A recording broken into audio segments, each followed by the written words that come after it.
നിന്റെ പേരിൽ ഒരു കംപ്ലൈന്റ് കേട്ടില്ല. നിങ്ങൾ ക്യാമറയിൽ കാണാത്ത ഒരു രൂപവും ഒരു സ്വഭാവവും അവനുണ്ട്. അവർ മറ്റവങ്ക കിട്ട കാട്ടുന്ന മുഖം വേറെ, അവരുടെ നിജ മുഖം വേറെ. സാറിനെ ഞാൻ എവിടെയോ വെച്ച് കണ്ടിട്ടുള്ളതല്ലേ? അത് നമ്മൾ അവിടെ വീട്ടിൽ താമസിക്കുന്നവർക്ക് മാത്രമേ അറിയൂ.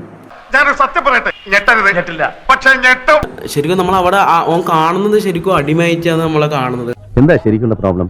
ആൾക്കാർ ആരും ഇത് മനസ്സിലാക്കുന്നില്ല, ആർക്കും ഇത് അറിയില്ല. എല്ലാവരും ഓനൊരു നന്മ, അല്ല ഞാൻ എന്ത് കാര്യം വെട്ടി തുറന്ന് പറയുന്ന ഒരാളാണ്, അങ്ങനെയൊക്കെ വിചാരിച്ചിട്ടാണ് എല്ലാവരും നിൽക്കുന്നത്. പക്ഷേ ശരിക്കുള്ള രൂപവും ശരിക്കുള്ള സ്വഭാവവും നമുക്ക് കൃത്യമായിട്ട് അറിയാം. ഞാനൊരു സ്റ്റേറ്റ് ഫോർവേഡാണ്.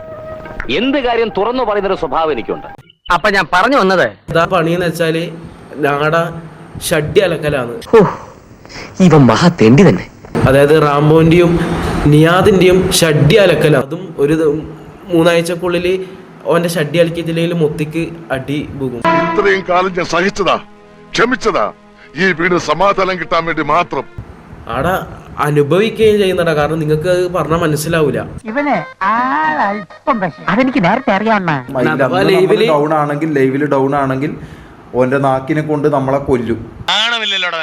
നമ്മൾ കോമാളിത്തരം കാണിക്കുന്നുണ്ടല്ലോ. പക്ഷെ അതിന് നമ്മൾ ഇതാക്കുന്നതിന്റെ എന്തെങ്കിലും ചെറിയ മാസം ഒരു 5000 ഉറുപ്പിയെങ്കിലും തരാ മനസ്സ് എനിക്ക് കാണിക്കണമെന്ന് ഞാൻ പറയുന്നത്. പക്ഷെ അയ്യോ ഇതുവരെ 2-2.5 കൊല്ലമായിട്ട് ഇവന് അതുവരെ കാണിച്ചില്ല. എല്ലിന്റെ ഇടയിൽ വറ്റി കുത്തിയിട്ട് തന്നെ അല്ലാണ്ടെന്താ പറയാ. മോനെ ഞാനതൊരു ബിസിനസ് ആയിട്ടല്ല കാണുന്നത്, ഒരു ജീവകാരുണ്യ പ്രവർത്തനം. ഫേക്കാണോ? അവൻ ഒരാൾക്ക് 2 രൂപ കൊടുക്കുന്നുണ്ടെങ്കിൽ ക്യാമറന്റെ മുമ്പിൽ മാത്രമേ അവൻ കൊടുക്കൂ. ആ കൊടുക്കുന്നതിന് 2 രൂപ അവൻ കൊടുക്കുന്നതിന് 10 രൂപ അവൻ ഉണ്ടാക്കാൻ പറ്റും, അല്ലെങ്കിൽ അതിനുള്ള നല്ലവൻ ഇമേജ് അവൻ ഉണ്ടാക്കാൻ പറ്റുമെങ്കിൽ മാത്രമേ അവൻ അത് കൊടുക്കൂ. എന്ത് ചെയ്യാനാ തലേ, എനിക്ക് കാശ് വാങ്ങിച്ചേ ശീലമുള്ളൂ, കാശ് കൊടുത്ത് ശീലമില്ല. അതെ, ഞാൻ ഇപ്പൊ എന്നോട് പറയാം, എനക്ക് അന്നേരവും നിന്നെ ഇഷ്ടേനു, എല്ലാരും ഇഷ്ടം. പക്ഷെ നീ അന്ന് എന്റെ ആ മുഖത്ത് ചവിട്ടി. കാരണം അത് അതിൽ ചുവന്ന കല്ല് വെച്ച് കടുക്കനിട്ട ഒരു കൊച്ചു കൂട്ടുകാരൻ എനിക്കും ഉണ്ടായിരുന്നു. ആയിക്കോട്ടെ, ഇതൊക്കെ ഒരു തമാശ അല്ലേ കരിമ്പായി? എനിക്ക് സീരിയസാ. കാരണം വിഷമായിട്ടാ, ചവിട്ടിയാനല്ലടാ വിഷമായത്. കൂട്ടത്തിൽ ഒരാളെ നമ്മളാ ദ്രോഹിച്ചെന്നുള്ള ഒരു സാധനമില്ലേ. നമ്മൾ തമ്മിലുള്ള ബന്ധം എന്താന്ന് എനിക്ക് പറയണം. നിലത്ത് വെക്കാതെ കൊണ്ട് നടന്നുകൊണ്ടിരുന്നവനാണ്.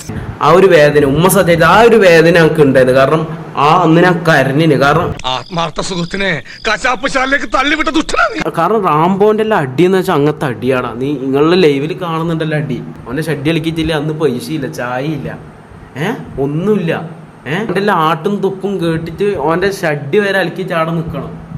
മനുഷ്യത്വം തൊട്ട് തെറിച്ചിട്ടില്ലാത്തൊരു മൃഗം. ദൈവം ഒരാള് മുകളിലുണ്ട്, ഇതിന് നീ അനുഭവിച്ചില്ലെങ്കിൽ ഇയാളെ ഇനി നമ്മൾ വിശ്വസിക്കൂല. കള്ളെ, കാട്ടുകള്ളെ.